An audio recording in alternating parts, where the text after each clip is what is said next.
Hello everyone, जोहार साथियों। जैसा कि आप सभी को पता है, झारखंड में लगातार चुनावी सरगर्मी तेज हो गई है और झारखंड में जो झारखंड विधानसभा चुनाव होने वाला है उसको लेकर के पक्ष हो या विपक्ष अपने तरीके से राजनीति कर रहा है।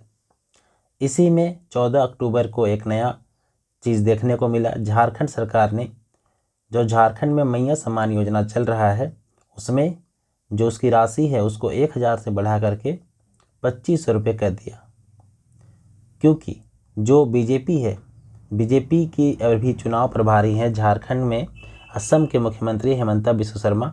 उन्होंने कहा था कि यदि उनकी सरकार आती है, डेट मीन्स अगर बीजेपी की सरकार आती है तो ये एक गोगो दीदी योजना लाएंगे जिसमें 1000 तो अभी फ़िलहाल सरकार देती है, तो 1000 ना दे करके झारखंड में 2100 रुपये देने का काम कर देंगे वैसी महिलाओं को जिनका भी एज 18 से 50 वर्ष के बीच है और राशन कार्ड में जिनका नाम शामिल है।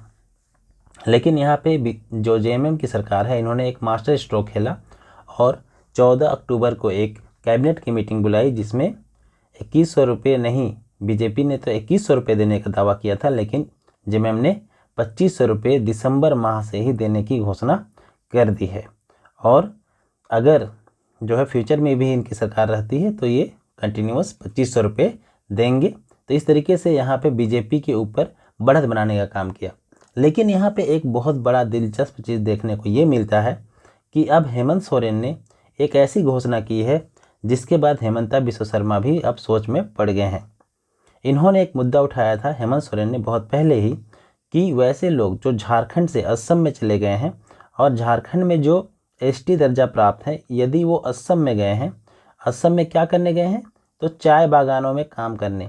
सिर्फ असम में नहीं, बाकी जहाँ भी चाय की होती है एग्जाम्पल के लिए दार्जिलिंग, अंडमान निकोबार, इन सब क्षेत्रों में जहाँ पर भी झारखंड के आदिवासी या मेरवासी गए हैं उन सभी को वापस झारखंड में लाना और झारखंड में उनको जो भी कैटेगरी से बिलोंग करते हैं, सपोज झारखंड में यदि वो एसटी कैटेगरी से बिलोंग करते हैं तो उनको एसटी का दर्जा देना, ओबीसी का बिलोंग करते हैं तो ओबीसी का दर्जा देना, और साथ ही साथ असम में उनकी स्थिति या फिर दूसरे राज्यों में उनकी क्या स्थिति है इसकी भी जांच करना।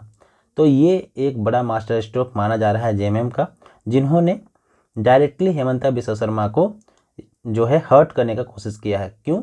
क्योंकि हेमंता बिस्वा शर्मा बार बार झारखंड में हेमंत सोरेन की सरकार के ऊपर सवाल उठाते रहे हैं और बीजेपी के लिए जो चुनाव का काम है वो अब फिलहाल वही देख रहे हैं।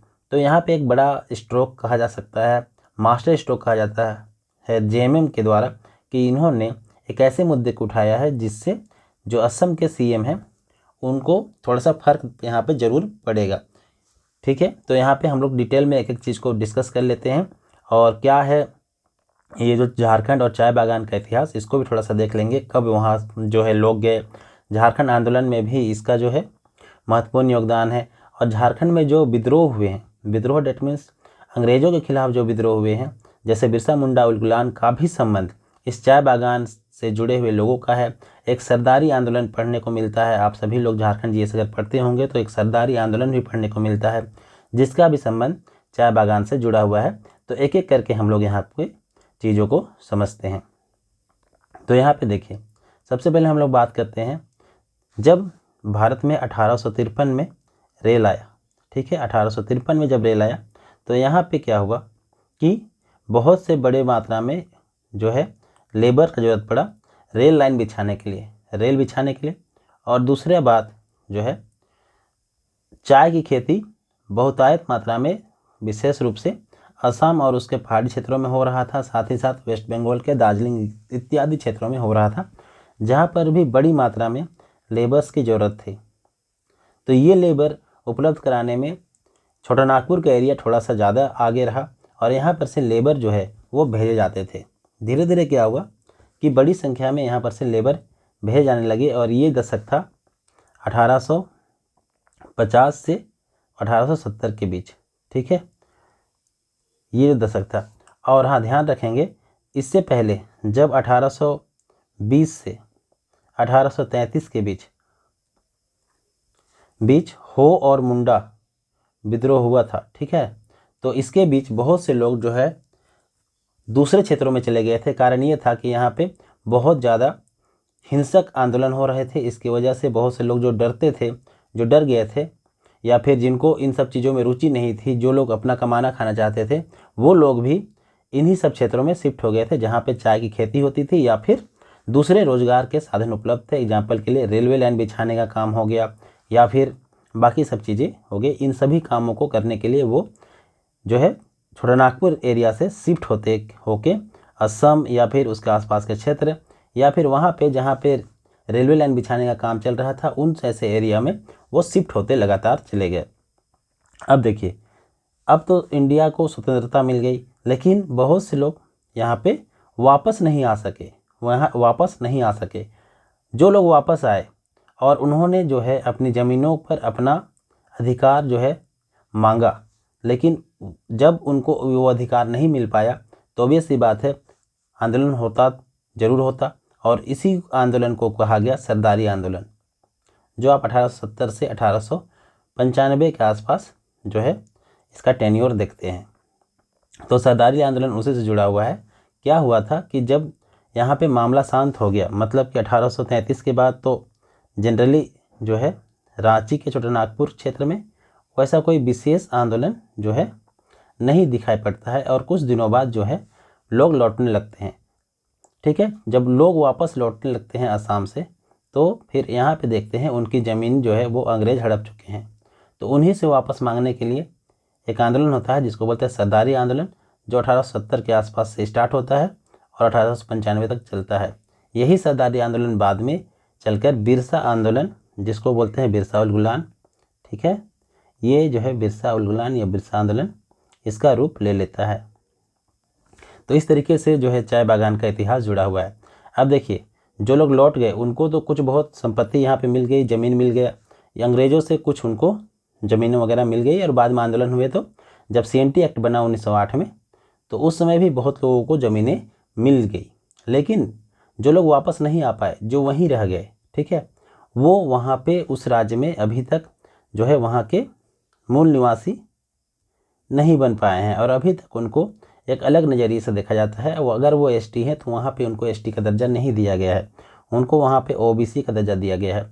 और झारखंड सरकार के एक डेटा के अनुसार जो चाय बागानों में काम करने वाले लोग हैं उनकी जनसंख्या लगभग 70 लाख है, जिनमें से सिर्फ 15 लाख तो झारखंड से ही है ऐसा माना जाता है, और जिनको उन राज्यों में अपना हक नहीं मिल रहा है।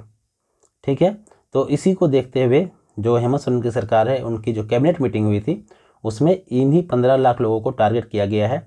ये उनको कहा गया है कि यदि ये 15 लाख व्यक्ति वापस अगर झारखंड में आना चाहते हैं तो उनको लाया जाएगा और यहाँ पे जो भी कैटेगरी से वो बिलोंग करते हैं उस कैटेगरी के तहत उनको हक दिया जाएगा, जो भी उनके अधिकार हैं वो उनको प्रदान किया जाएगा। तो पूरा मामला यहाँ पे ये है।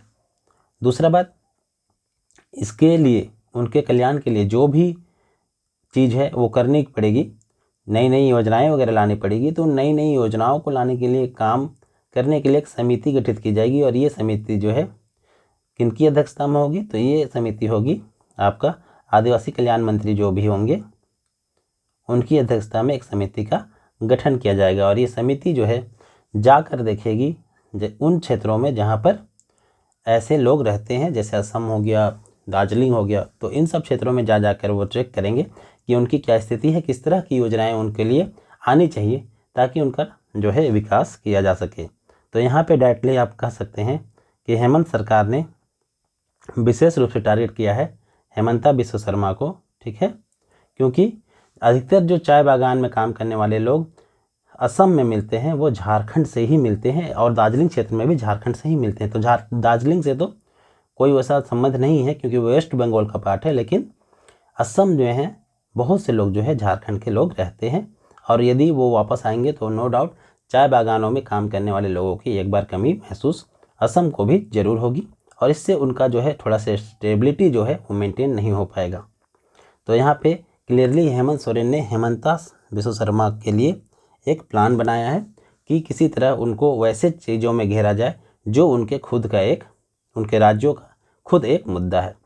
तो पूरा चीज़ यहाँ पे समझने के लिए ये है और इसी वजह से हेमंत सोरेन ने ये जो प्रस्ताव है ये पास किया है कैबिनेट से और फिलहाल आगे इसमें जो भी काम होगा वो पता चलेगा। तो इस तरीके से इतिहास से जुड़ा हुआ है ये मामला, और अब जो है इसको एक नया आयाम देने के लिए कोशिश कर रहा है झारखंड का पॉलिटिक्स। और हेमंत सोरेन जी हैं, ये भली भांति इसको थोड़ा सा समझने का प्रयास कर रहे हैं, ताकि हेमंता बिस्वा शर्मा जो काफ़ी एग्रेसिव हैं झारखंड में पॉलिटिक्स को लेकर के, तो उसको थोड़ा सा कम किया जा सके, इसके लिए काम कर रहे हैं। हालांकि मैया सम्मान योजना में जब 2500 रुपये कर दिया गया है, खुद ये अपने आप में अब बीजेपी के लिए एक चैलेंज है कि इसको कैसे टैकल करेगी, क्योंकि गोगो दीदी योजना में उनको सिर्फ 2500 रुपये नहीं, कितना 2100 रुपये देने की बात की गई थी।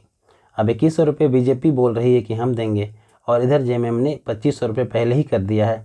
तो ये तो ऑब्वियस सी बात है कि जेएमएम के पास अब बढ़त हो गई है, और ऑब्वियस सी बात है जेएमएम अभी सरकार में है, तो कैबिनेट की मीटिंग में इन्होंने ये डिसीजन जल्दी ले भी लिया। तो ये पूरी चीज़ें हैं, समझने के लिए आप सभी को वीडियो कैसा लगा कमेंट बॉक्स में बताएं, और इस तरह की इन्फॉर्मेटिव वीडियो देखने के लिए आप चैनल को सब्सक्राइब कर ले। आगे आने वाले समय में बहुत सारी वीडियोज़ आप लोगों को देखने को मिलेगी। धन्यवाद।